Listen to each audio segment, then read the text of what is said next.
entregarle todos estos beneficios finalmente al usuario final para poder hacer mucho más unidades de vivienda en Colombia. ¿Esto es lo que se llama construcción prefabricada? No, no precisamente, no, esa construcción sigue siendo in situ, porque la prefabricada es cuando uno hace, por ejemplo, el muro, la losa, pero en una fábrica. Nosotros en Argos también tenemos una unidad que hace ese tipo de construcciones y se ensamblan en el sitio.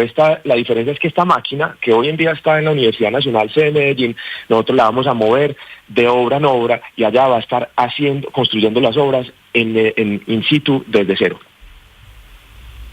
Doctor Restrepo, es decir, no es que se construyan las paredes en la Universidad Nacional de Medellín y se vayan trasladando hacia el lote donde se va a hacer la casa. Usted tiene que llevar la impresora al lote y sobre el lote inmediatamente van construyéndola, ¿es así?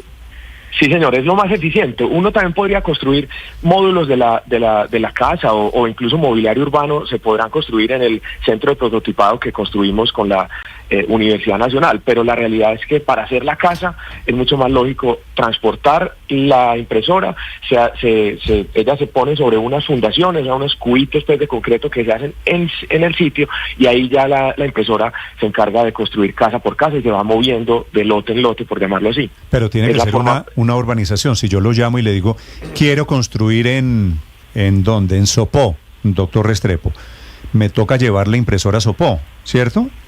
Sí, señor. Si usted tiene dónde acceder, si se puede entrar fácilmente al lote, pues ahí se pone la máquina y ahí se construye. ¿Y llevar la máquina vale cuánto? ¿Lo que me ahorro en la construcción me vale llevar la máquina?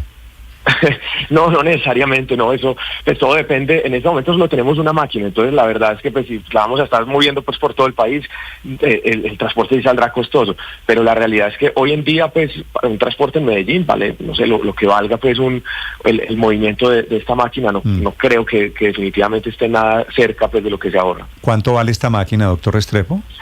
Esta máquina, con toda la inversión que hicimos en la losa, toda la cobertura, en el desarrollo, etcétera, todo, sí. Sí, en el desarrollo nos ha valido a nosotros 5.000 millones de pesos. 5.000 millones de pesos, y me imagino que es la primera de muchas máquinas que vienen.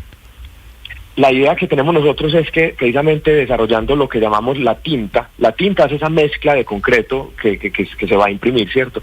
Con el desarrollo de la tinta y con el desarrollo también de estas viviendas, le estaremos mostrando el camino a nuestros clientes para que ellos mismos vayan adoptando esta tecnología y ellos a futuro pues, sean los multiplicadores de esto. Argos no es constructor por definición, pero sí nos interesa traer la innovación en construcción para que nuestros clientes constructores la vayan adoptando. Es el cierre del negocio. Doctor Restrepo, muchas gracias. A ustedes, muchas gracias por todas las preguntas. No, señor, muy agradecido. Gracias. En nuestros 90 años. Esto, Víctor, lo que hace es asomarnos a este tema de impresoras. Esto es un gran robot. Ya en la serie sale, ¿no? ¿En qué serie? En varias series ahí hacen armas, hacen cosas a partir de este tipo de impresoras. Padre, cuando usted estaba dando la información, pero no tenía... Yo no tenía una imagen en la cabeza de cómo era, pero qué bueno que la gente se conecte en este momento a YouTube, porque ahí estamos mostrando cómo funciona esto, y es la verdad impresionante, ¿no? Va pasando y va dejando las paredes terminadas, hechas, y eso ahorra tiempos y de esto estábamos hablando con el director de Fedesarrollo esta semana, ¿no? De la automatización de los trabajos. Claro. ¿Cuántos quedan ahí sin trabajo? Imagínese cuántas personas, y el tema de que va a haber un ruso, un maestro de obra con una tabletica dirigiendo, pues seguramente es cierto, va a necesitar un poquito más de capacitación. Pero por otro lado, esto también significa, y es el costo de los maestros, los albañiles, renunciar a puestos de trabajo. 5 minutos. Estás escuchando Blue Radio.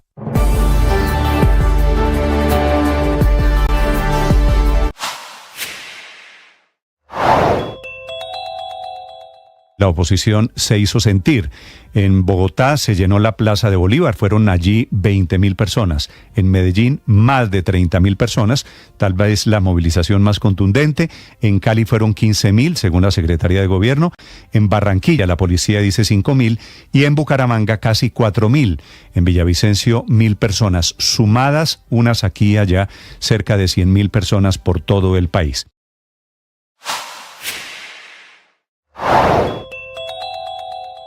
Malestar entre la junta directiva de Ecopetrol. Vaca Lechera, cuya junta directiva está hoy inquieta, intranquila, preocupada, a juzgar por dos hechos de las últimas horas. De un lado, por su inconformidad con la plancha de candidatos que propuso el Ministerio de Hacienda para Junta Directiva y que se pondrán a consideración de la Asamblea del próximo 22 de marzo, con nombres allí que envió el gobierno como el del viceministro de Trabajo Edwin Palma o la viceministra de Ambiente Liliana Roa Avendaño. Candidatos que a juicio de la Junta actual no son idóneos, ni adecuados, ni convenientes para ocupar sillas en el directorio de la compañía, porque no cumplen con los requisitos de ley, tal y como además dejó constancia la Junta en el acta de la reunión del pasado 29 de febrero, donde también se dio un cambio de último minuto, de último momento, luego de que Ricardo Roa, presidente de la empresa, cambiara uno de los nombres de la lista de candidatos por cuenta de un impedimento, sacando así a Ignacio Pombo como representante de los gobernadores y dándole paso al nombre de Álvaro Torres, un conocido del presidente de Ecopetrol.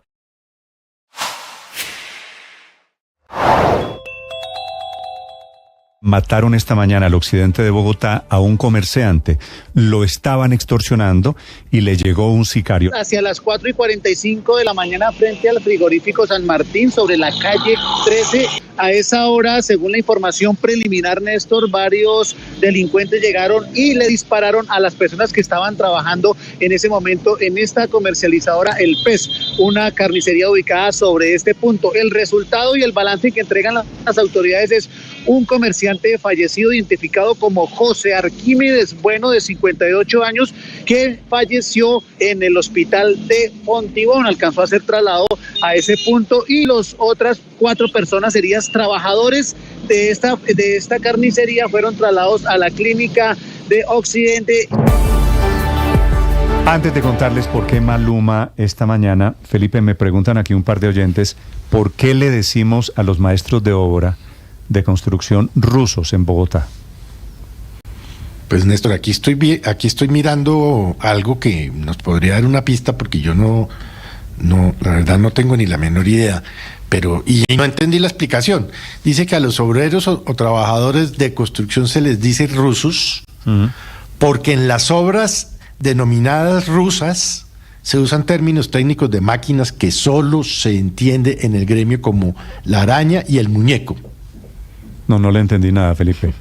Por eso por eso le digo, no entiendo. Es decir, o sea, se les dice ruso porque manejan rusas y porque manejan arañas y muñecos. Sí, y entonces que el obrero preguntó, la idea, pues dice, ¿me está hablando en ruso? Y por eso se quedaron los rusos. Cuando le explicaron al obrero que tenía que trabajar con arañas y muñecos. Es lo que yo estoy viendo aquí, pero no me queda claro absolutamente nada. ¿Le preguntó a ChatGPT? ¿Por qué le dicen a la gente cuando no le entienden? Pregúntele a ChatGPT, porque esto fue lo único que yo encontré y no entendí. Me dice uno de los oyentes la siguiente explicación. Yo no tengo ni idea, no sé. Ni hablo ruso, ni he sido maestro de construcción. El palustre, esta me parece un poquito rara. Sí, el palustre. Don Jaime, pero se la valgo. El palustre fue diseñado en Rusia. Y ellos trabajan con ese palustre para poner el pañete. Sí, y por eso le dicen la rusa a esa herramienta y por consiguiente al obrero le dicen ruso. ¿Puede ser? Puede ser, pero no sabría. Podría ser. El palustre. Me convence más palustre. Me convence más la explicación de Felipe. La de la araña y el muñeco. Que tampoco la entendí. Hay muchas teorías. Bueno, hay muchas teorías, pero esa que acaba de decir usted, Néstor, no es tan descabellada. Porque cuando usted le pregunta, por ejemplo, para un trabajador, le pregunta, ¿qué hermano? ¿Usted qué? Dice, no, yo en la rusa. Estoy en la rusa. Yo sé, ¿sí? Aurelio, yo sé que dicen la rusa, yo sé que al obrero se le dice ruso. Palustre. Todo eso. Pero bueno, escucho teorías. ¿Por qué estamos escuchando esta mañana Maluma, Diana? Es tendencia a nivel nacional. Ha sacado un tuit hace una hora donde dice: ayer no me iban a dejar entrar a un lugar en Medellín porque tenía shorts. ¿Quiénes son las personas que deciden cómo debes estar vestido para encajar en un lugar? Denigrando a las personas por cómo se visten. Cómo te veas no define quién eres. Lo mejor de todo es que termina con un no vuelvo. Eso quiere decir que sí ingresó, porque si no, no estaría por ahí. Pues obviamente en redes, en Twitter, están los que lo defienden y dicen que efectivamente cómo uno se vista no importa, pero otros que dicen que es código de vestimenta. No, hay sitios a los que uno no puede, pues yo no puedo ir a la Casa Blanca En pantaloneta. En bermudas. Pues, ni más faltaba. Además, los sitios tienen sus códigos y tienen su... Padre Linero, si usted no se presenta a trabajar en pantaloncillo, pim, pam, pim, con la nariguera, pim, pim, pam, pam. Pero no vamos a descubrir ahora que hay unos códigos de presentación. Así como tú tienes el derecho de vestirte como quieres, el lugar tiene el derecho de decir ¿entran estos o no entran estos? Justamente por eso siempre se dice, se reserva el derecho de admisión y permanencia de las personas. Pero lo que dice el tuit, también por las palabras que utiliza, dice no me iban a dejar entrar. Lo que uno podría deducir es que lo dejaron entrar cuando dijo hola, yo soy Maluma. Claramente pues ahí le hicieron la excepción, lo dejaron entrar, pero después de estar dice no vuelvo. Eso sí, no ha revelado el nombre del restaurante. Y esta es la gran noticia hoy en el mundo del entretenimiento. No, le tengo otra importante. Que Maluma se apareció de shorts. Que nos tiene preocupados. ¿De cortos donde no tocaba? Wilfrido Vargas está delicado de salud. Eso sí es muy grave. Néstor, sí señor, en este momento la corporación Wilfrido Vargas informa que el maestro Wilfrido fue ingresado la mañana del día de ayer a un centro médico de Santo Domingo con un virus grave de influenza A y además con neumonía. Lo ingresaron a la UCI, están esperando que responda al tratamiento y que el día de hoy se pueda evaluar si sale de esta unidad de cuidados intensivos o si permanece más días allí.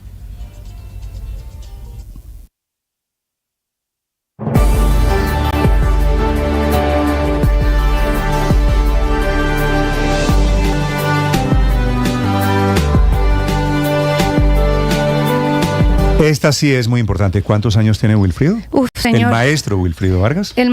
74 años, lo cual indica que estos virus respiratorios son bastante delicados, dada la edad obviamente del maestro. Y también hay que decir que su manager también está en grave estado de salud. Se va a recuperar el maestro Wilfrido Vargas seguramente. Esperemos que así sea para que nos dé más canciones. Todavía gira, acababa de llegar de hecho de una gira de varias presentaciones, así que esperamos que el maestro reciba bien el tratamiento. Esta era la que poníamos el día de la plancha. ¿Los sábados? Sí, de todo esto se ponía. Víctor, es que el día de la plancha era el más importante dentro de la construcción. Usted fue ruso, ¿no? Claro, no, es que en Mesita le decíamos maestro y era el que más sabía, ¿no? Hasta la categoría maestro no llegué. Yo fui ayudante, tocaba ayudar a mezclar el cemento con la arena. Me dice otro oyente sobre los rusos, Felipe, la siguiente teoría. Es por los cascos, porque los cascos de los maestros de construcción eran de origen ruso. ¿Suena más? No sé. Bueno, a usted le suenan todas, de pronto. No, cada uno va explicando. Pero esta de que los cascos suena más. Bueno, en la costa no le dicen rusos. Maestro, albañil, ¿eh, gay? Sí, no, pero aquí... No, es que hay diferencia entre el albañil y el maestro. ¿Cuál es? Uno pues el albañil es el obrero raso, por llamarlo de alguna manera, y el maestro es el que los dirige. El director de la orquesta. Claro. Allá albañiles, ¿verdad? Pero pues Víctor nos puede hacer mayor claridad sobre el asunto. Y Víctor se tomaba una amarga mientras usaba la plomada y el nivel, claro. Solo los sábados. El solo los sábados. Grupo. 10-14. Petaco directo.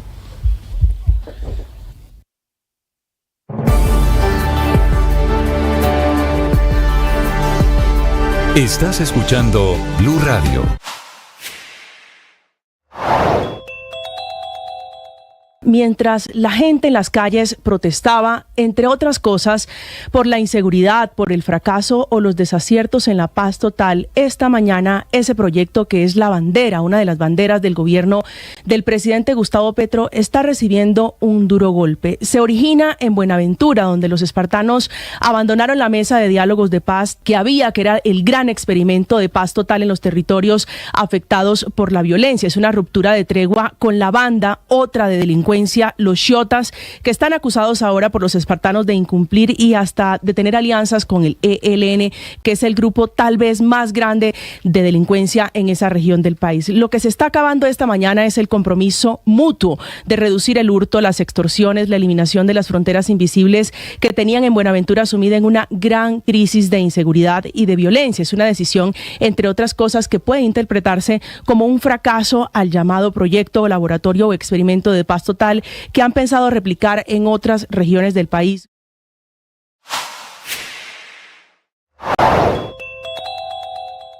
le bloquearon ayer con falta de quórum el trámite a la reforma pensional. Se intentó discutir esa reforma, pero llegaron a la votación y no lograron el quórum, que son 53 senadores por lo menos en el recinto. Muchos, por lo menos los de la oposición, estaban en la marcha o se fueron para evitar el quórum. De cara a esa reforma, Colfondos, que es uno de los grandes fondos privados de Colombia, envía una carta a más de 3 millones de afiliados diciendo que hay riesgos de la reforma pensional, invitando al gobierno, al Congreso y a los ciudadanos a tomar partido porque, dice Colfondos, de esa discusión depende la pensión de todos. A esa carta desde el gobierno responde el presidente de Colpensiones, don Jaime Duzán, diciendo que si los fondos privados le mandaron carta a sus afiliados contra la reforma, él les va a mandar otras explicaciones que en Colpensiones los recibe, dice Duzán, con los brazos abiertos. Así que se está abriendo allí otra batalla entre fondos privados y el Fondo Público de Pensiones.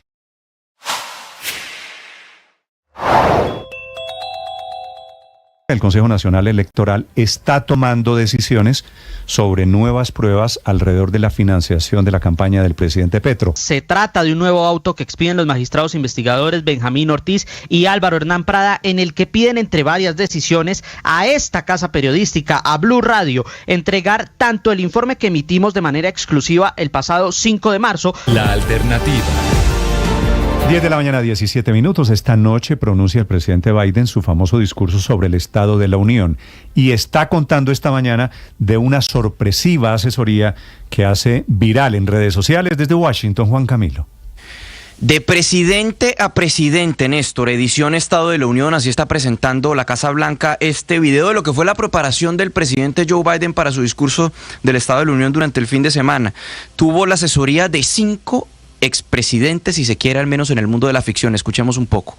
I never spoke to so many presidents all at one time. Some of you might know what a big speech like I have to do is coming up State of the Union. Any advice you have for me in delivering my speech? Well, sir, in my capacity as president, all I had to deal with was the media. Nunca había hablado con tantos expresidentes a la vez, decía bromeando el presidente Joe Biden. Entrevistaba primero a Morgan Freeman, quien fue presidente en la película Impacto Profundo. Le respondía a Freeman ahí: tuve que lidiar cuando era presidente en la película con un meteorito. Y el centro de mi discurso fue darle esperanza al pueblo estadounidense. También le consulta a Michael Douglas, quien, recordemos, fue presidente de los Estados Unidos en la película The American President o Mi Querido Presidente. También a Bill Pullman, presidente durante la película Día de la Independencia. Tony Goldwyn fue presidente en la serie de televisión Scandal, y Gina Davis, quien fue presidenta en la serie de televisión Comandante en Jefe. Una manera bastante particular, ingeniosa, dirían algunos, del presidente Joe Biden para tratar también de levantar un poco de sonrisas hoy en el discurso del Estado de la Unión, o al menos en la previa. Recordemos que es una oportunidad muy clave porque se espera, normalmente tienen entre 27 millones y 30 millones de televidentes en un discurso del Estado de la Unión, Néstor.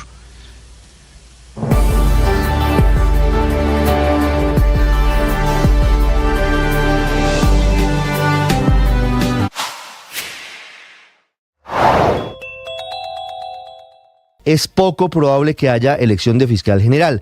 En caso de darse, la más opcionada sería Amelia Pérez Parra, quien, recordemos, hace 15 días, en la anterior sala plena, había obtenido la mayor votación. Alcanzó a tener 13 votos. El número mágico, recuerde usted, es 16. Quien tenga 16 votos es elegida fiscal general de Colombia. Sin embargo, es evidente que los mensajes en redes sociales del esposo de Amelia Pérez, el ex juez Gregorio Oviedo, podrían hacerle mella a la candidatura de Pérez Parra. Si llegara a ver cada vez más lejana esa posibilidad, elección de fiscal el día de hoy, la opcionada sería Amelia Pérez Parra. Sin embargo, si siguen aplazándose las decisiones para la próxima sala plena, que sería el jueves 21 de marzo, quien está aumentando su favorabilidad y aumenta sus votos, en teoría, digo en teoría porque todo se conoce en la sala plena, es Luz Adriana Camargo, quien tiene además el apoyo de varios importantes magistrados que están intentando convencer a los del voto en blanco para que vayan a esas toldas.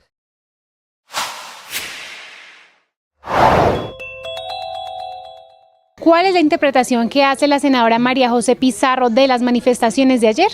Eso fue lo que dijo en Mañanas Blue. Reconocer el talante democrático de este gobierno. Nosotros somos un gobierno que respetamos las libertades individuales, las libertades colectivas, el derecho constitucional a la protesta, por supuesto, reconocer que hay un sector político y social de este país que, por supuesto, a veces por desinformación, a veces por convicción, pues evidentemente se oponen a los cambios que se están intentando impulsar en este país. Y en tercer lugar, lo que sí nosotros no podemos permitir y mucho menos aplaudir es que dirigentes políticos tradicionales, que ha estado tradicionalmente ligada a la corrupción, al narcotráfico, inclusive más dramático aún a la parapolítica, a la violencia, a la violación de los derechos humanos, pues pretendan venir a dar cátedra de un buen gobierno. Sigan esa información en blurradio.com. En Blue le ponemos cara a la radio.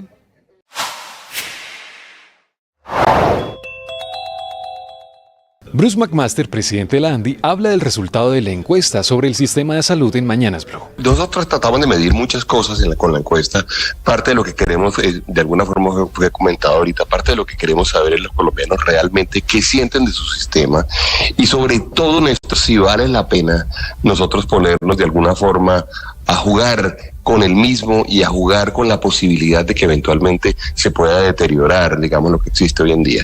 Y un poquito la lógica que hay detrás es, tratemos de identificar si efectivamente tenemos un sistema que vale la pena cambiar, tratemos de identificar si tenemos un sistema que tenemos que cambiar porque los colombianos lo están pidiendo como un clamor, o si tenemos que cuidar un sistema. Y la verdad es que el dato que fue mencionado ahorita es un dato en donde efectivamente cerca del 74% de los colombianos sienten que su sistema de salud, en términos de la experiencia de atención, por ejemplo, calidad de atención, el 74% dice que el sistema es aceptable, bueno o muy bueno. Sigue esta y más información en blurradio.com. En Blue le ponemos cara a la radio.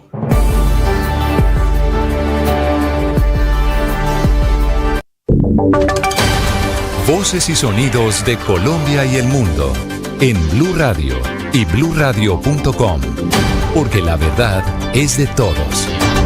Atención, está comenzando en este momento la votación, nuevo intento, cuarto intento en la Corte Suprema de Justicia para elegir fiscal general de la Nación. Noticia del momento, Ana María Celis.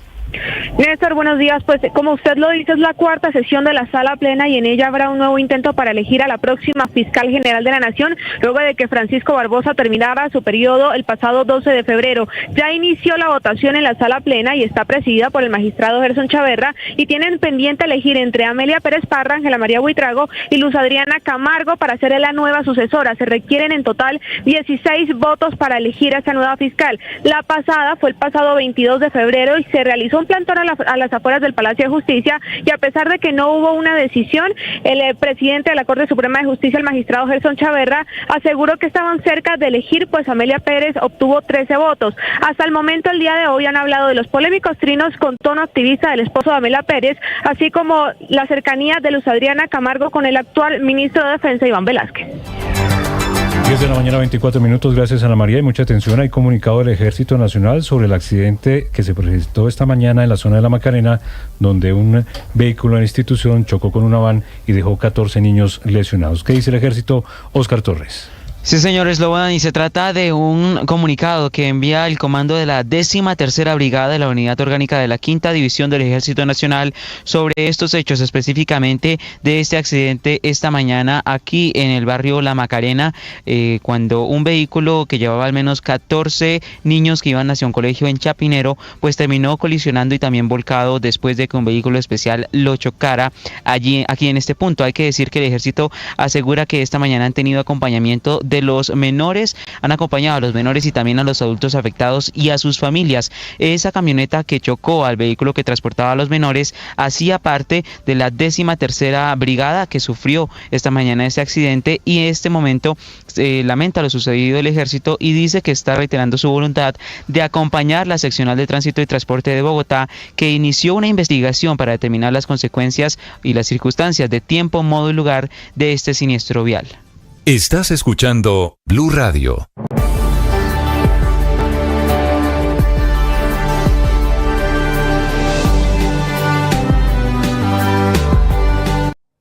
Una de las emociones más importantes en la construcción de los vínculos interpersonales es lo que llamamos compasión o misericordia. Tiene que ver con ese sufrir, padecer, sentir lo que el otro sufre, padece, siente. Soy misericordioso cuando actúo desde el amor más entrañable. Soy misericordioso cuando no me vuelvo juez de nadie, cuando trato de vivir en la verdad, pero sobre todo en el amor. Insisto que para mí la misericordia está unida a la compasión, a esa actitud de acompañar a los otros en esos momentos difíciles que tienen. Muchos de nosotros nos creemos vengativos, jueces, nos creemos dueños de los demás, creemos que podemos destruir a los otros con nuestras palabras, con nuestros juicios, cuando realmente lo que debemos hacer para construir vínculos sanos es actuar desde el amor, actuar desde el corazón. Hoy te invito a ser misericordioso, no a tener lástima por el otro, no, a ser misericordioso, a sentir que el otro está padeciendo y que tú puedes hacer algo. Movilízate desde el amor hacia los demás. Tú sabes.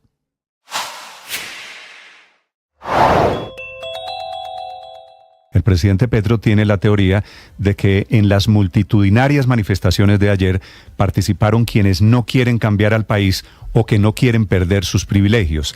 Esa es la respuesta oficial del gobierno a las contundentes imágenes, muy urbanas, es cierto, con las que la oposición se hizo sentir y dejan una constancia sobre la creciente inconformidad que hay alrededor del gobierno. Fueron en total 11 movilizaciones, 10 plantones, todos por razones muy diferentes, contra la reforma a la salud, por el deterioro de la situación de orden público o por el aumento de precios de combustibles, que fue la razón por la que hubo camiones participando en la movilización, o contra la reforma pensional, que fue la razón por la que hubo tantos mayores de edad participando en la jornada de ayer. Fueron marchas pacíficas con pocos lunares, uno de ellos en la Pedagógica en Bogotá, al norte, en la calle 72, y también con la sorpresiva participación del vicepresidente Germán Vargas Lleras, el hombre de Cambio Radical, que cada vez tiene más cara de candidato presidencial. Aunque preguntado él, Vargas, por su candidatura, dice, ¿quién sabe si en el 2026 vamos a tener democracia o vamos a tener instituciones o Estado de Derecho?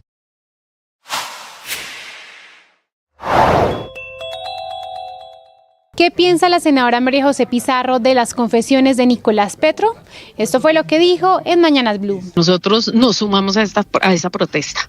Por supuesto que sí. El mismo presidente de la República solicitó que su hijo fuera investigado. Eso no ha sucedido nunca. Ningún presidente o expresidente de este país ha solicitado una investigación a su hijo. Y si existió corrupción y malversación de recursos, tiene que responder. En eso nosotros hemos sido absolutamente tajantes y claros. El corazón de este proyecto político progresista no alberga ese tipo de comportamientos y tienen que responder quienes incurran en ese tipo de comportamientos. Y lo mismo con el señor de los carrotanques. Por eso inmediatamente es declarado insubsistente, se solicita una investigación y sale del gobierno, porque este gobierno no puede ser tolerante con la corrupción.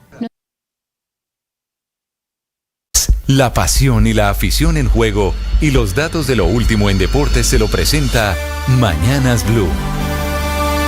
A las 10:29 de la mañana en Deportes en Mañanas Blue actualizamos la agenda deportiva para hoy, que arranca desde las 12:45 del mediodía. Dos colombianos podrían tener acción en UEFA Europa League en el comienzo de los octavos de final. El Liverpool de Luis Díaz visita en Praga al Sparta Praga. Luis Díaz podría ser titular, aunque no se descarta que Klopp lo reserve para el partido del próximo domingo por Liga Premier de Inglaterra ante el Manchester City. Y el otro es Gustavo Puerta con el Bayer Leverkusen, que visita en Bakú al Karabakh. A las 3 de la tarde se disputa uno de los partidos más atractivos de esa fase, el duelo entre el Rangers de Escocia y el Benfica de Portugal. Por Copa Libertadores, Always Ready de Bolivia y Nacional de Uruguay juegan a las 7:30 de la noche, partido de ida de la tercera fase. Recuerden que el 18 de marzo es la fecha pactada para el sorteo, tanto de Copa Libertadores de América como de Copa Suramericana. Todo en deportes.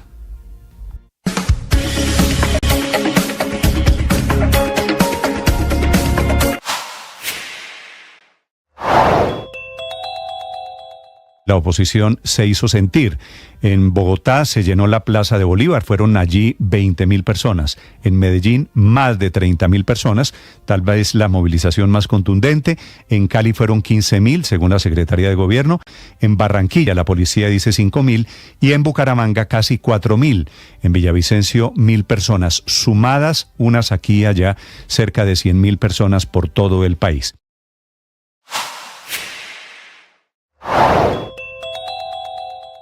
Hablando sobre la encuesta del sistema de salud, ¿hay mayor nivel de inconformismo en zonas donde no llegan los grandes hospitales?